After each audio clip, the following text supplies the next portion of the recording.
I woke up this morning thinking about alternate picking and how much I hate it. Well, I don't hate it, it just feels like sort of the wrong thing to do sometimes. It makes everything feel a bit clunky. Like for instance, if I play this pattern, I won't explain it, you'll hear it.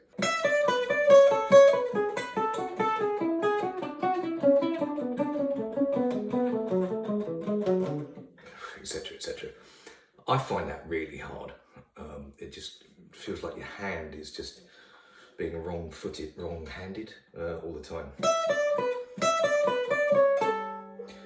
And by that I mean, if the string that you need is down here or up here, or whatever you call that, and you're heading this way, then it's a lot more of an arse to actually move over the string.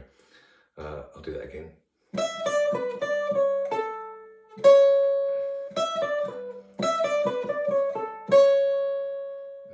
And it's happening again.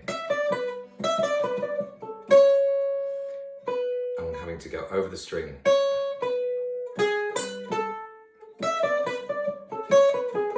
And it just ends up you end up making a lot of effort for not that much reward. So my body started dealing with this way before my brain did, decades ago actually. And it's only relatively recently that I had a little look at what I was doing. A student explained it to me once as some form of inside picking, which I like the sound of. And it just basically means that if you're heading a certain way, then just kind of go with it, I suppose. And just try and make sure that your hand is always returning to the zone of activity, like this. So exactly the same pattern. I'm going to start alternate because it's fine. It's doing the right thing to start with. Down, up, and the next note is on the B string, so I'm going the right way already. But now I need to head. I've got two notes on the E string. So if I play two notes and I start with an upstroke, then just by the laws of maths, if I play two notes, then I'm gonna need an upstroke after that, like this.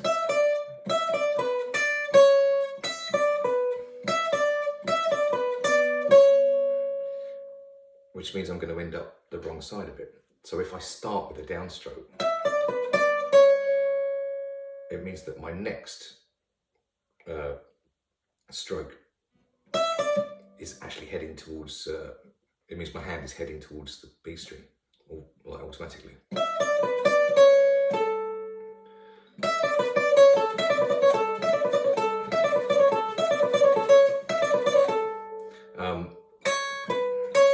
And then I've got one note on the E string.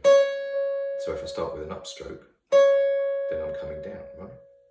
So I'm always like heading the same way. I guess it kind of means that if you're playing an even amount of notes on the top string, then you start with a downstroke. If you're playing an odd number, then you start with an upstroke. But those, it's only ever going to be sort of 1, 2, 3, or 4, really, isn't it?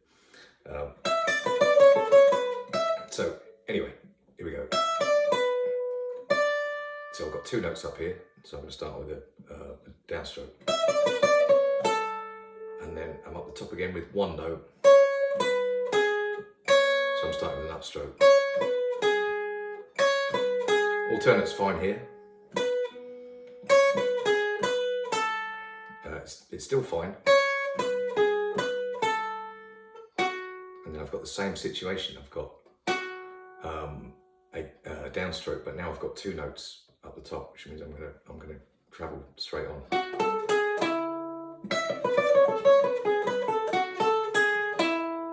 And then I've got an upstroke, just one note.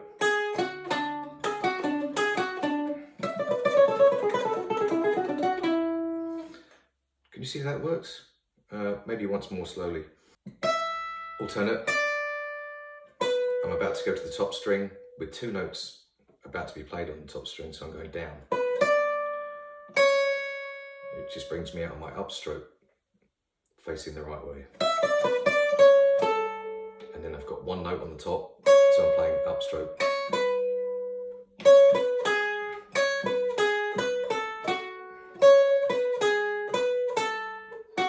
And I've got one note on the G string now, and then I've got two on the B string, which means I'm going to go down the same way, which is going to bring me out on an upstroke.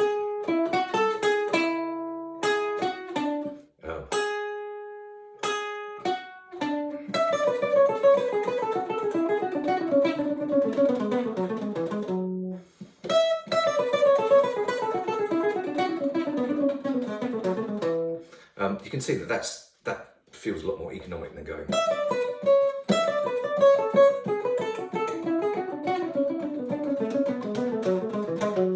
God, it's so clunky, right? And it's not just clunky. That also means that I have less control over the length of the notes and the sort of feel of the notes, because too much effort and time is being taken up with the sheer mechanics of actually moving between the strings. I hate it. Anyway, there we go.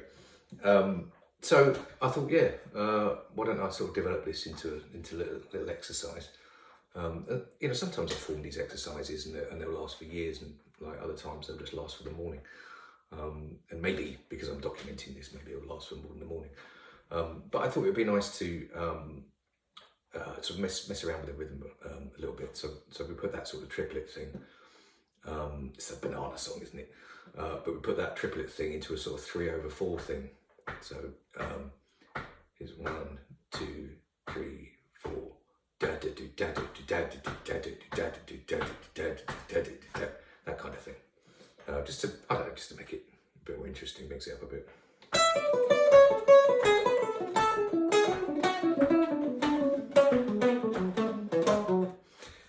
So, and the next thing that leads you on to is where it's going to come out, like at the start of a bar or whatever. So, I don't know, you just kind of feel it.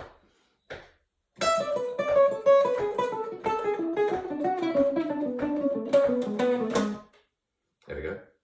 So it's come out on the third.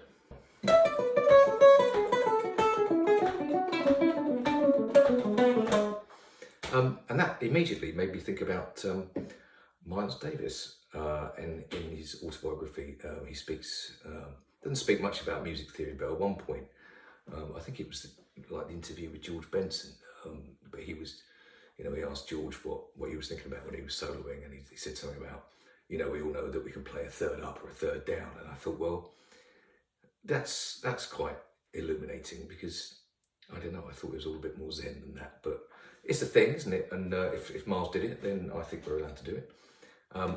So we're in E7, so immediately you're thinking G sharp minor 7 flat 5. Of course we are. So here's the arpeggio, and I just thought, if we're going to be coming out on a downbeat, then why not get used to moving off into something else? Try and keep the line going. So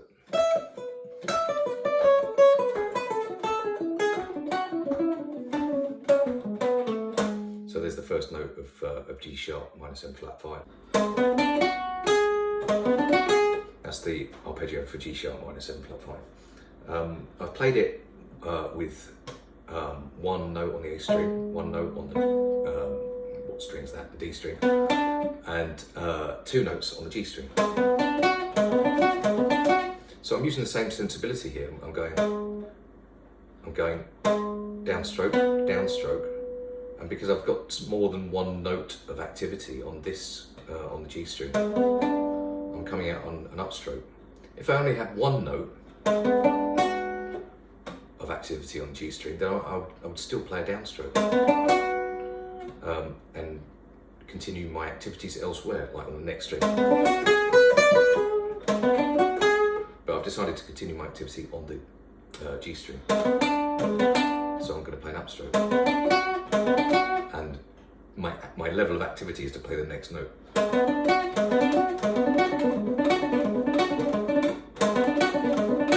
So that fits in with the same sort of picking idea.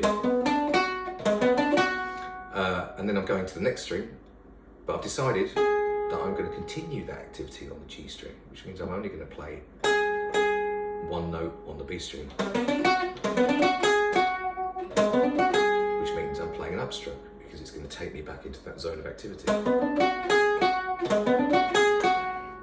And I've decided, using my amazing musicality, that I'm going to go back up.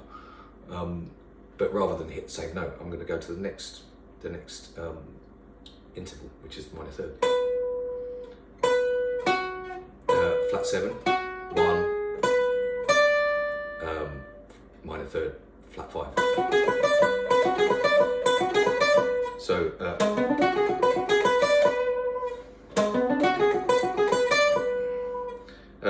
and then I'm going to move up to the next string, and I'm going to use exactly the same kind of pattern. But it's getting a bit high, so I've decided to come down.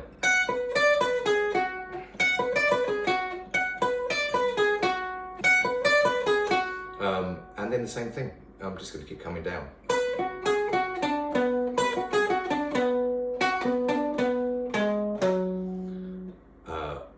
And that'll probably do, actually.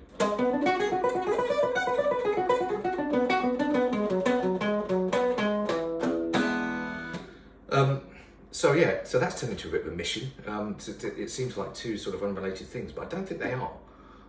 Because the first thing is, okay, it was initially to do with picking, but that second thing is too. And we just mixed in, basically, deflecting off into a different idea once you've hit a certain interval. So the whole thing is going to be this.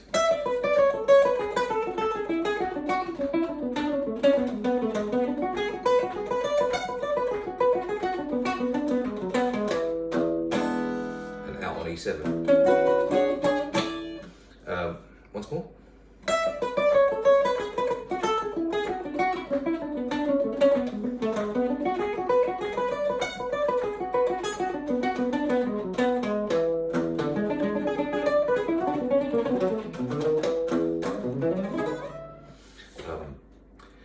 So yeah, that feels like something to get your teeth into. And then of course I was thinking, what if I could just take that through a different chord quality? So maybe just have a quick look at that. So let's take E major instead. So we're going to stay in the same place.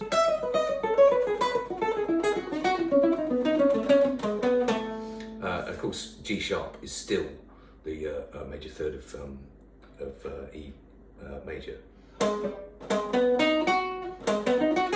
So we just got to make all those flat fives, natural fives now.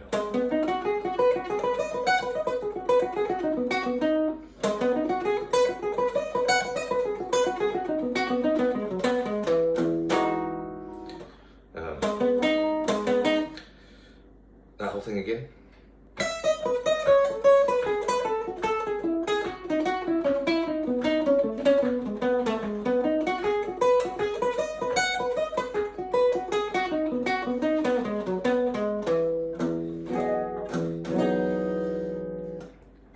Minor, as in Dorian. And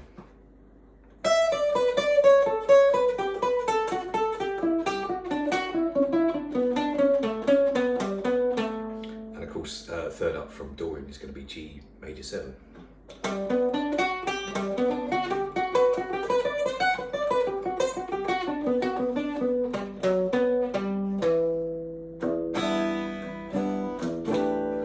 Once more.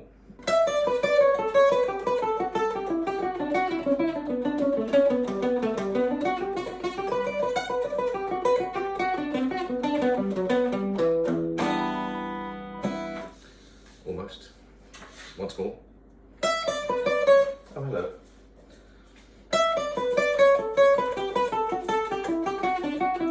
He's going to ring the bell to get out. Oh, for Christ's sake. You've broken it. Right, I'll just play that clean and right and then we're out.